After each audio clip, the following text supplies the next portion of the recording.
আমি আমার সন্তানকে এভাবে মনে করেন যে আমি আমার এই ভুলটা করব না আমার বাবা মার মতো, যে আমার সন্তান কাউকে ভালোবেসে বিয়ে করবে, তাদেরকে মানে রাস্তায় থাকতে দেবো, কিংবা হ্যাঁ এখন হয়তো আমি রাস্তায় থাকি, একসময় থাকবো না। তো আমি আমার সন্তানকে বলবো যে তুমি যদি কাউকে ভালোবাসো, বিয়ে করতে চাও, আমারও বলবো আমি নিজে যেয়ে নিয়ে আসবো, কিংবা তুমি যদি করো ডাইরেক্ট বাসায় নিয়ে আসবা, কারণ আমি তো ওই মুহূর্তটা পার করতেছি। আমার একটু তখন মাথায় থাকবো, কারণ আমি তখন বুঝবো যে আমার দিনগুলো যেভাবে গেছে, আমার সন্তানের দিনগুলো যেন এভাবে না যায়। হাসি মুখে মেনে নেবো। আর ভবিষ্যৎ কল্পনা এইটুকুই যে আমি আমার সন্তানকে মানুষের মতো মানুষ করতে চাই, আমার সন্তানকে মাদ্রাসায় পড়াইতে চাই।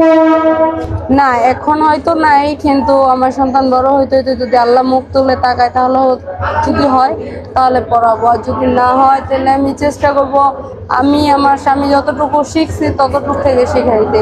অনেক কিছু করার নাই তো। আর আমি আল্লাহর কাছে একটু বলি যে আল্লাহ এই জগৎ থেকে আমাদের বের করে দাও, আমরা একটা ফ্যামিলি ভাবে থাকতে চাই, এই জগৎটা থেকে বের হতে চাই।